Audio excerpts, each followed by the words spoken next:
O atual cenário da produção de alimentos no mundo indica a relevância de ações que alteram as pesquisas em direção a um novo padrão de ciência e tecnologia.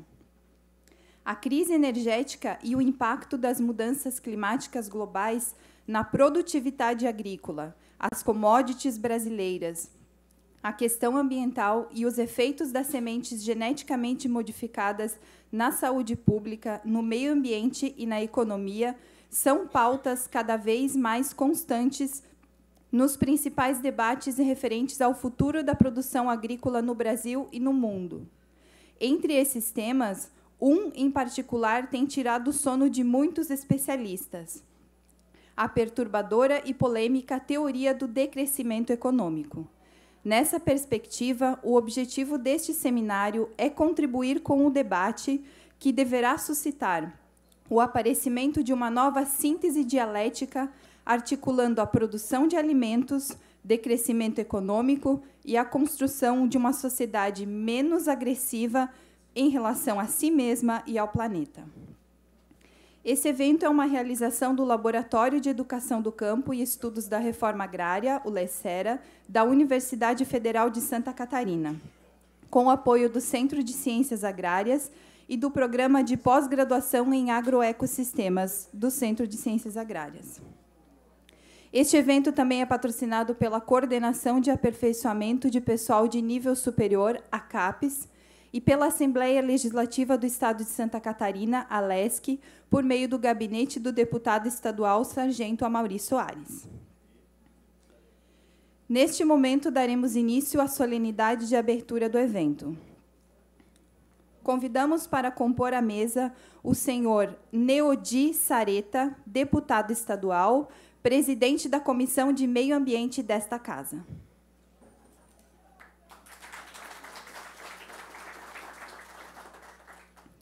Convido também o senhor João Pedro Stedley, neste ato representando a Via Campesina Internacional e a Direção Nacional do Movimento dos Trabalhadores Rurais Sem Terra, o MST.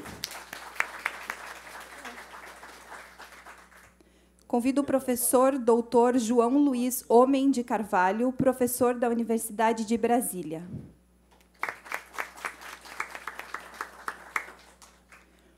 Convido o senhor deputado estadual Sargento Amaury Soares.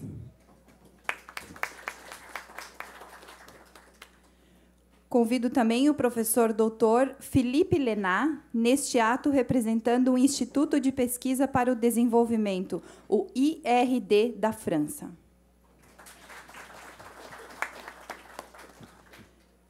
Convido também o professor doutor Clarilton Ribas, coordenador do Laboratório de Educação do Campo e Estudos da Reforma Agrária e coordenador deste evento.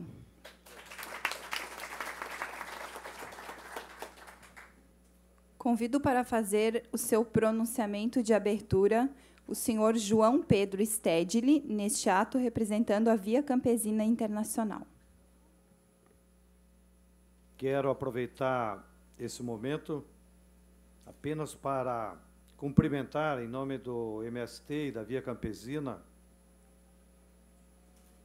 a realização desse seminário,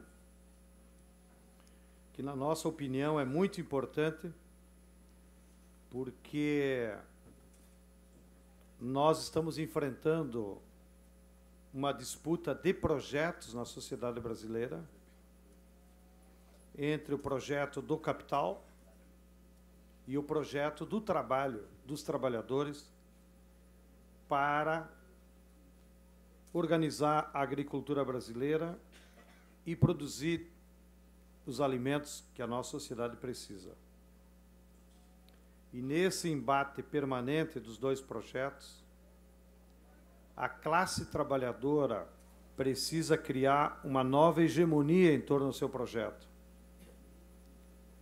que somente virá essa hegemonia com a junção dos vários espaços da sociedade, como a universidade, que tem um papel preponderante de zeladora dos conhecimentos científicos, sobretudo os profissionais que estão lá e têm compromisso com a classe trabalhadora,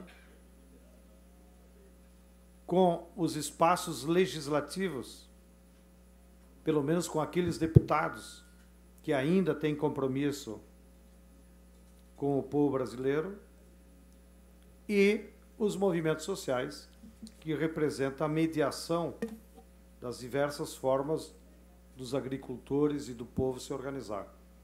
Então, felicito, sobretudo, o professor Ribas, que é o mentor desse seminário, por ter logrado construir essa junção desses três espaços, que é a universidade, poder legislativo e os movimentos sociais, que, na nossa opinião, é a aliança necessária para nós conseguirmos ir construindo uma hegemonia do projeto da classe trabalhadora para a produção de alimentos no Brasil. Cumprimentos a todos e bom trabalho a todos nós. Obrigado. Muito obrigada, senhor João Pedro Stedley. Eu convido agora o professor doutor João Luiz Homem de Carvalho para fazer o seu pronunciamento. Bom dia a todas e a todos. Em primeiro lugar, evidentemente, agradecer o convite, né? E na pessoa do professor, que realmente mostrou que é um sujeito assim, peitudo, né? Uma vez, nós estávamos até numa reunião lá, lá na casa do João, né? na Florestan Fernandes, né? E aí ele falou, vou fazer esse seminário, tal data, assim, assim, tá? Você vai? Eu falei, vou. Falei, não, isso aí não tem jeito, é muita coisa, tal. E fez e aconteceu. O cara é desses realmente que levam a coisa em frente. Parabéns a ele e uma equipe que ele tem também com ele, né? Eu acho que esse seminário é realmente muito oportuno no momento em que nós vivemos uma crise sem precedente, né? E eu pego apenas um ponto dessa crise, que é o tufão nas Filipinas, né? Nunca na Terra existiu um evento climático igual aquele. Nunca. Você pode falar, não, mas já morreram muitas pessoas. Não, mas a intensidade que ele passou num determinado local, ele chegou a um vento de quase 400 km por hora. É uma coisa absurda. E o representante da Filipinas, ele tem um discurso, inclusive, que vocês podem entrar na internet e ver esse discurso, um discurso emocionante, em que ele fala que não tem outra explicação. É a mudança climática em função de um consumo exacerbado, de uma situação em que a ação do ser humano é completamente arrogante em relação à natureza. Bom, isso aí traz, evidentemente, consequências em função da biodiversidade, da questão da alimentação, e resumindo, realmente, quem sofre mais com isso vão ser os pobres, né? Então, eu acho que o seminário é pertinente, vem em boa hora, e eu acho que todos nós, sem exceção, iremos aproveitar muito desse evento. Obrigado e bom trabalho. Obrigada, professor João Luiz. Eu convido o deputado estadual, o senhor Neodi Sareta, para fazer o seu pronunciamento. Muito bom dia a todos e a todas. Dizer que é uma satisfação podermos participar da abertura desse seminário, cumprimentar os nossos representantes aqui da coordenação dos trabalhos da mesa, em nome do professor Ribas, sargento deputado Amaury Soares, o Stedley, figura conhecidíssima a nível nacional, de grandes debates e grandes temas importantes, especialmente nessa área de produção de alimentos, os professores que estão aqui presentes.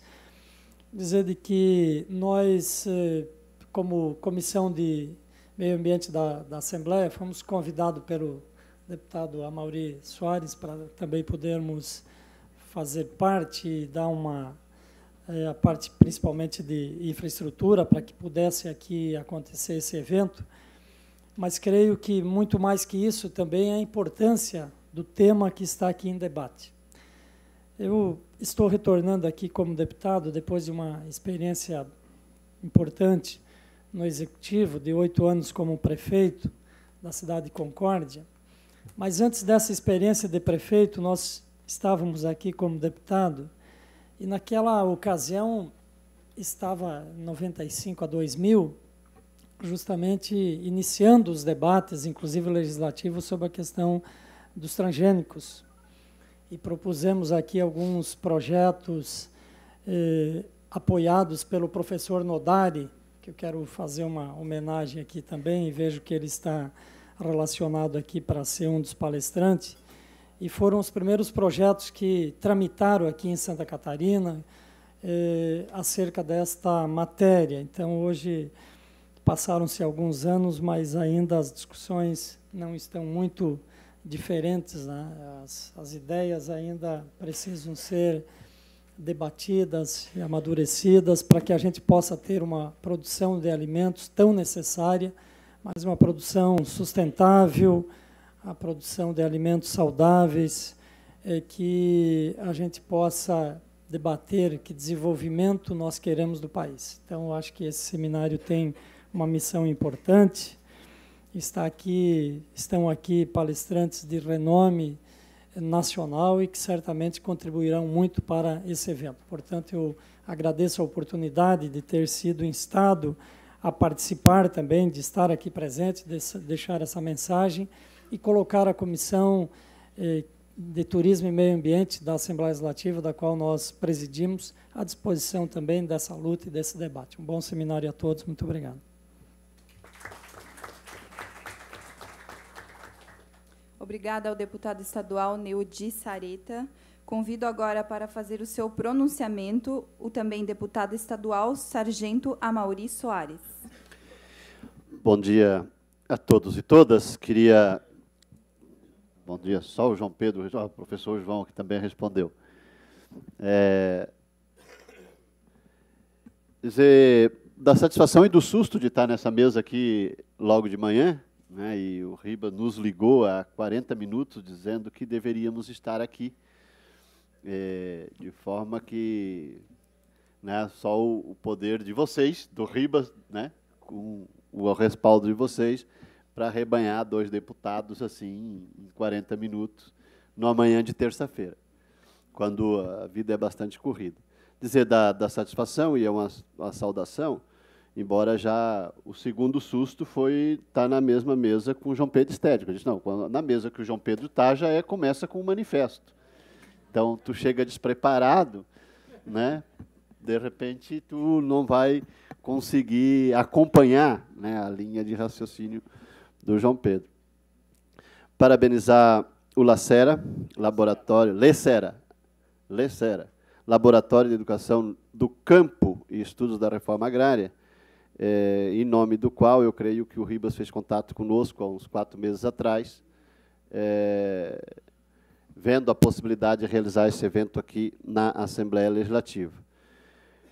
Cumprimentar também o professor Felipe Lenar, né, da satisfação de estar conosco aqui, o João Pedro, companheiro também, evidente, de longa data, professor da UNB, João Luiz Homem de Carvalho, e o nosso camarada aqui, Clarilto Ribas. Além da satisfação, como que já citei, além da satisfação de rever aqui companheiros de luta de diversos períodos, ou de todos esses períodos de 20 e tantos anos de militância, desde 91 ou de 92, no Diretório Central de Estudantes, e que está nessa jornada junto com vocês, o Oscar Rover, né, e outros aqui também, o Mauri, o Nauro, o Barcelos, né, a Aline, a professora Valesca, rever todo mundo aí da militância universitária, e não só universitária, desse período. Fazer o registro, e não cumprimentei ainda o nosso colega deputado Sareta, porque creio importante citar que se tem um organismo da Assembleia Legislativa apoiando o evento, para além dos 2 mandatos, né, restritamente, é a Comissão de Meio Ambiente da Assembleia Legislativa, que é presidida pelo deputado Sareta, né, ao longo dessas jornadas aqui. E é claro que é um espaço se tem a estrutura física, o espaço disponível, se não está agendado, se consegue com relativa facilidade, como o deputado Sareta o sabe. No entanto, quando começa-se outras coisas, aí precisa começar a formalizar, né, a formalizar esse processo, e nesse transcorrer dos 4 meses, nos foi perguntado se tinha alguma comissão, quem estava apoiando, né, se era só o mandato.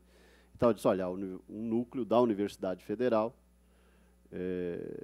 pretende fazer o evento, o tema é esse, é importantíssimo para o conjunto da sociedade mundial, e quanto mais para a sociedade catarinense, e é importante que a Assembleia Legislativa possa ouvir também estas vozes, já que houve tantas, embora na imensa maioria das vezes tão unânimes, né?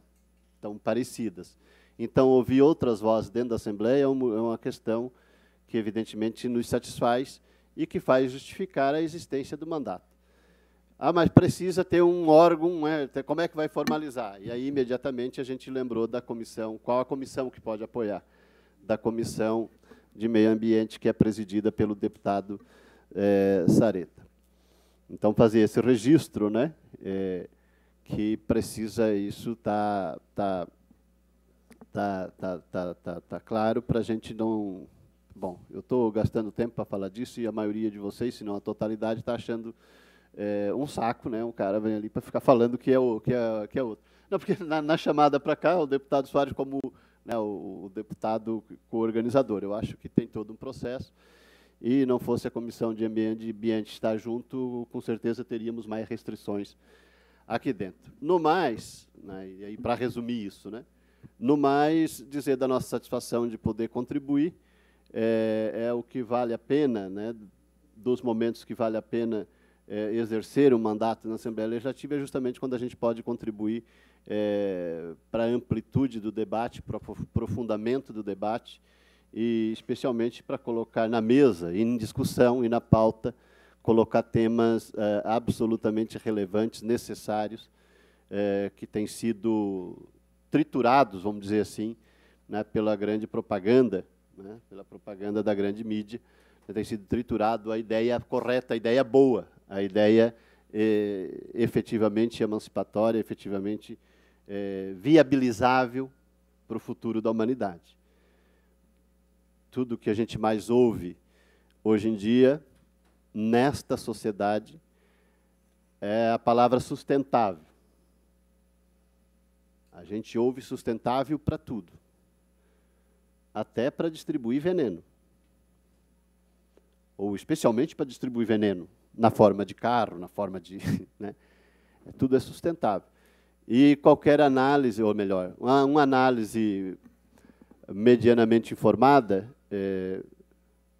do ponto de vista de uma concepção alternativa marxista, compreende que não tem nada mais insustentável do que a forma hegemônica de administrar a sociedade hoje, em todos os seus aspectos, absolutamente todos. E essa acachapância do discurso hegemônico precisa ser contestada, ou contestada, a acachapância. Precisa ser contestada. E vocês, nesta mesa, neste plenário, seguindo, felizmente, por milhares e milhões de vozes,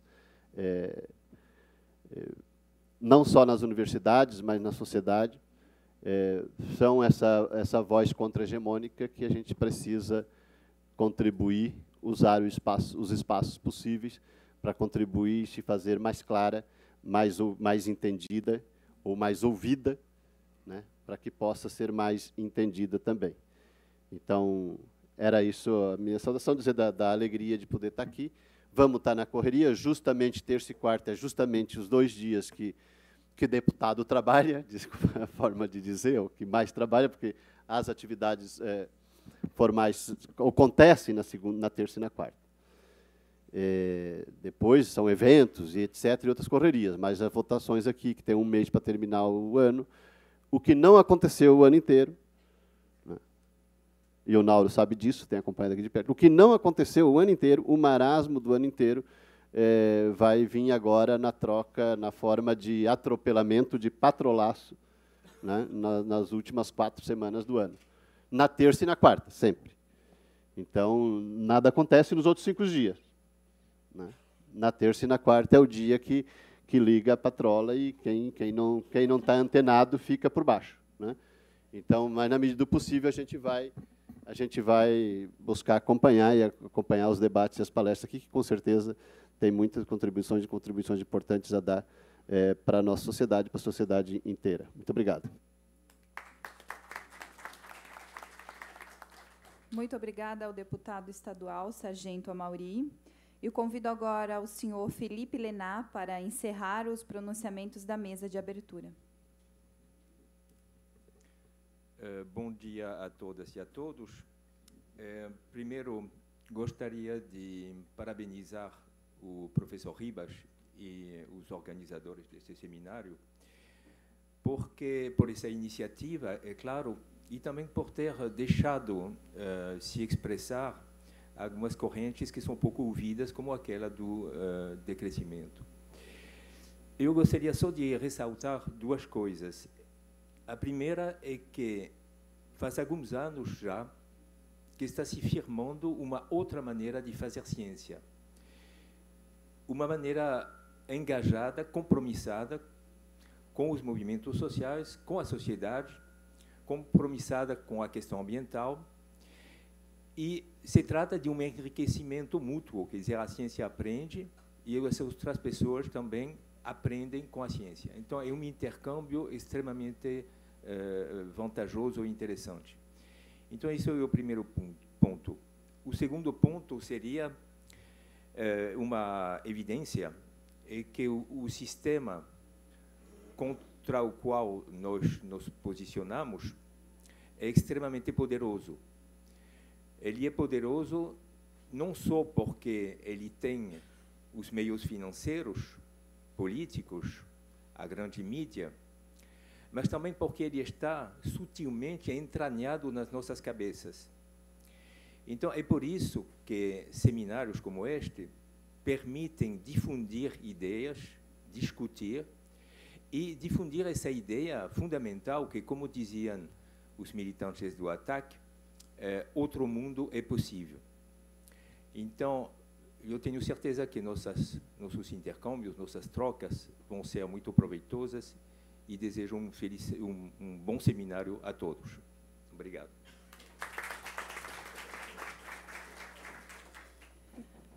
Para encerrar a solenidade de abertura deste seminário internacional, convidamos o professor Dr. Clarilton Ribas, coordenador-geral deste evento, para fazer o uso da palavra.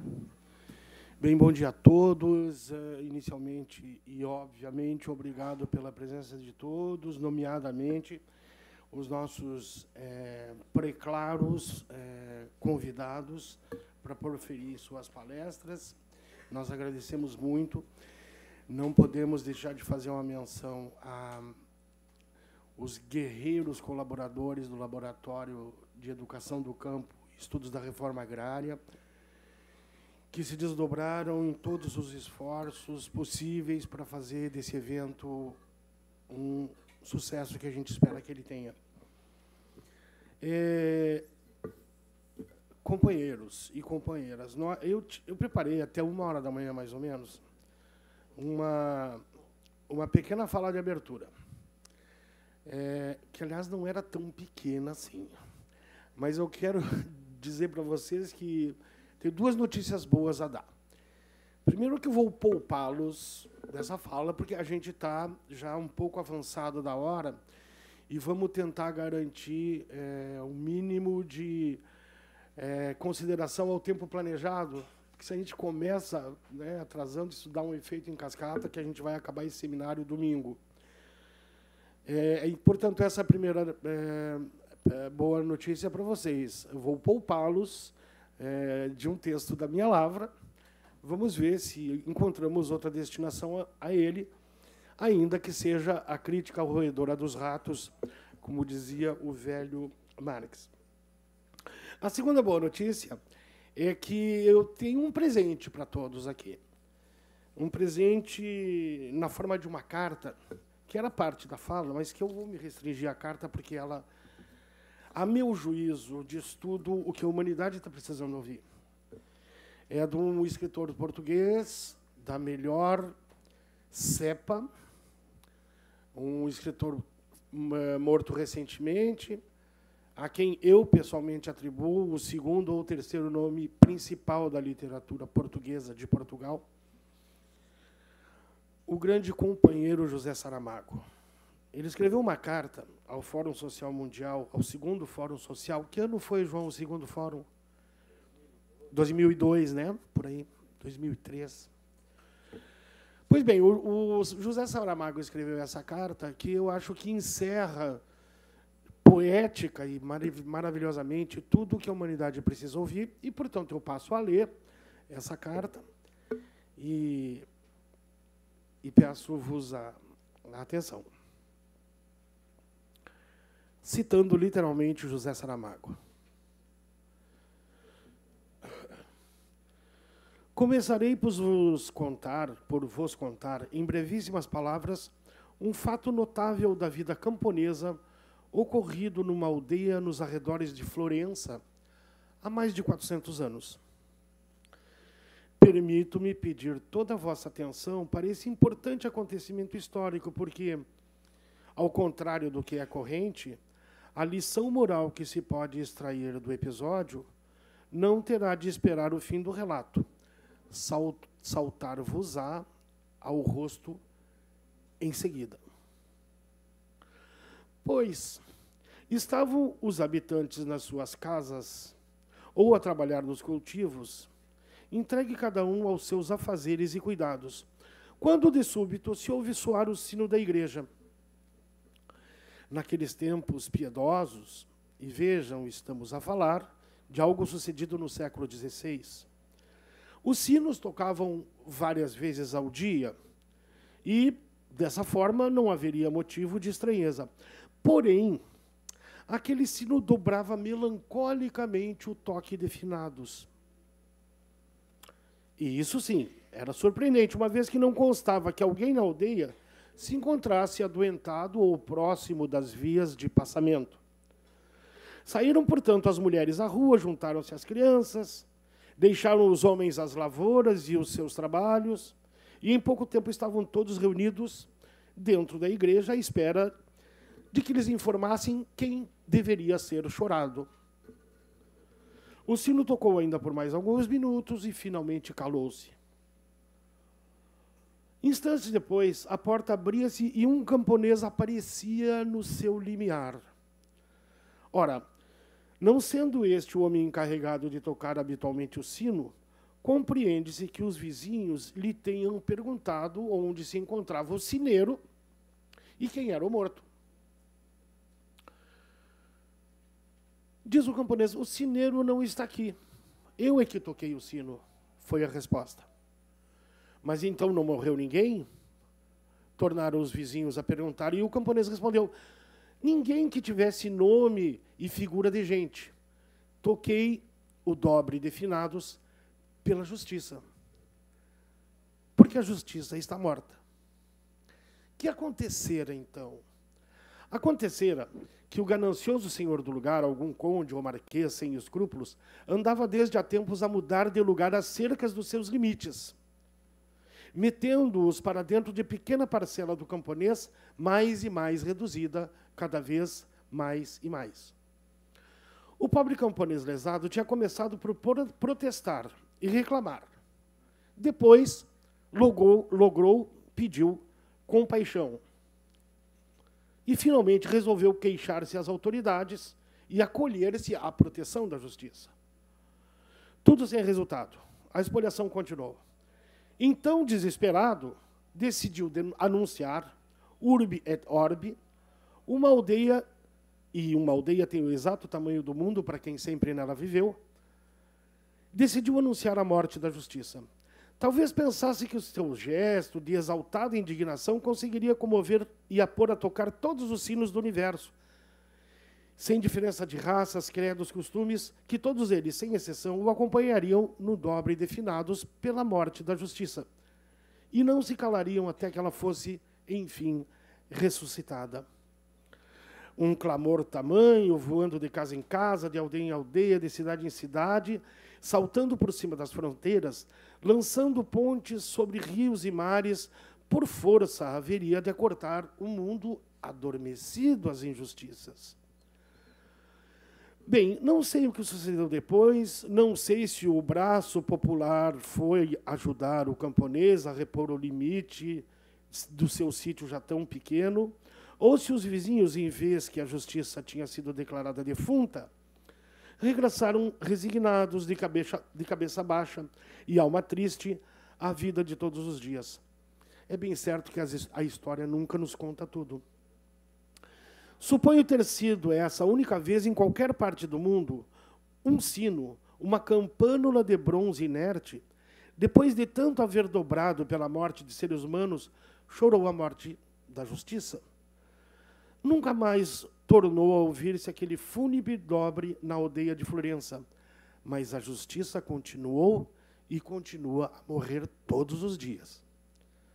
Agora mesmo, neste momento em que vos falo, longe ou aqui ao lado, à porta de nossa casa, alguém a está matando.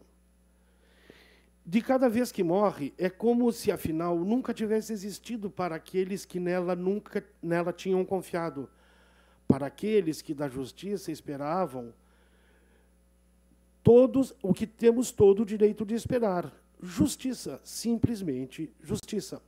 Não aquela justiça que se envolve em túnicas de teatro e nos confunde com as flores de vã retórica judicialista. Não a que permitiu que lhe vendassem os olhos e viciassem os pesos da balança. Não a da espada, que sempre corta mais para um lado do que do outro. Mas uma justiça pedestre, uma justiça amiga, uma justiça cotidiana dos homens, uma justiça para quem o justo, e apenas o justo, seria o mais exato e rigoroso sinônimo do ético. Uma justiça para quem o justo seria, chegasse a ser tão indispensável à felicidade do espírito, como indispensável à vida é o alimento do corpo. Uma justiça exercida pelos tribunais, sem dúvida, sempre que a isso os determinasse a lei, mas também e, sobretudo, uma justiça que fosse a emanação espontânea própria da sociedade em movimento. Uma justiça em que se manifestasse como um ineludível imperativo moral o respeito pelo direito a ser que a cada um ser humano assiste. Outros e diferentes são os sinos que hoje defendem e afirmam a possibilidade da implantação no mundo daquela justiça companheira dos homens, daquela justiça que é condição de felicidade do espírito e até, por mais surpreendente que possa parecer-nos, condição do próprio alimento do corpo. Eis o conteúdo da justiça. Houvesse essa justiça, e nenhum só ser humano morreria mais de fome ou de tantas doenças que são curáveis para uns, mas não são para outros. Houvesse essa justiça, e a existência não seria, para mais da metade da humanidade, a condenação terrível que objetivamente tem sido.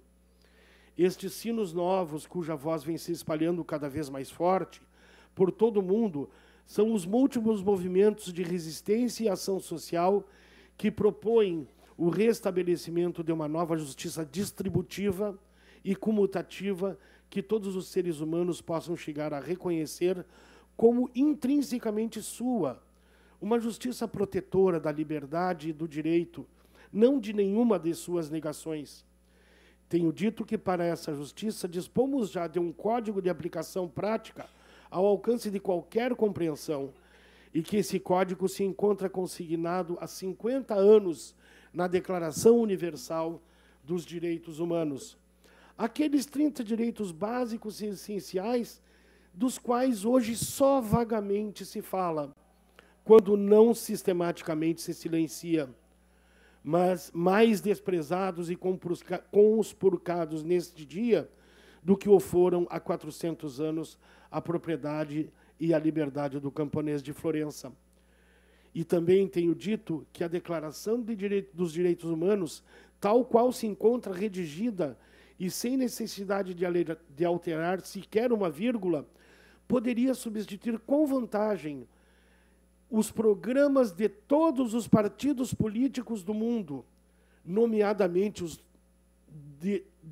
da denominada esquerda, anquilosados em fórmulas caducas, alheios ou impotentes para enfrentar as realidades brutais do mundo atual, fechando os olhos às já evidentes e temidas ameaças que o futuro está a preparar contra aquela dignidade racional e sensível que imaginavam ser a suprema aspiração dos seres humanos. Acrescentarei que as mesmas razões que me levam a referir-me nestes termos aos partidos políticos em geral, as aplico igualmente aos sindicatos locais e, em consequência, ao movimento sindical internacional no seu conjunto. De um modo consciente ou inconsciente, o dócil e burocratizado sindicalismo que hoje resta é, em grande parte, responsável pelo adormecimento social decorrente do processo de globalização econômica em curso. Não me alegra dizê-lo, mas não poderia calá-lo. E ainda, se me autorizam a acrescentar algo de minha lava particular às fábulas de La Fontaine, então direi que, se não interviermos a tempo, isto é, já, o rato dos direitos humanos acabará de ser devorado pelo gato da globalização econômica. E a democracia? E a democracia? E a democracia? Esse milênio invento de uns atenienses ingênuos para quem ela significaria nas circunstâncias sociais e políticas, e, segundo a expressão consagrada, um governo do povo, pelo povo e para o povo. Ouço muitas vezes argumentar, pessoas, por vezes sinceras e outras vezes nem tanto, que, embora sendo uma evidência o estado de catástrofe em que se encontra o planeta, será precisamente no quadro da democracia geral que mais probabilidades teremos a consecução plena dos direitos humanos. Nada mais certo, verdade, sob a condição de que fosse efetivamente democrático o sistema de governo e a gestão da sociedade que atualmente vivemos, chamado democracia. Mas não o é. É verdade que podemos votar, é verdade que podemos, por delegação de partícula da soberania que nos reconhece como cidadãos eleitores, escolher os nossos representantes do parlamento, é verdade. Enfim, que da relevância numérica de tais representações e combinações políticas, que a necessidade de uma maioria vier a se impor, sempre resultará um governo. Tudo isso é verdade, mas igualmente é verdade que a possibilidade de ação democrática nossa começa e termina aí, no voto.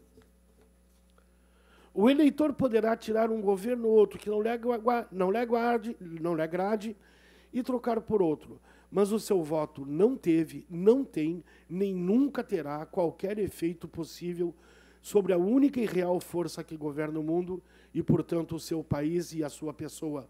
Refiro-me, obviamente, ao poder econômico, e, em particular, a parte dele, sempre em aumento, gerido pelas empresas multinacionais, de acordo com as estratégias de domínio, que nada tem a ver com aquele bem comum que, por definição, a democracia aspira.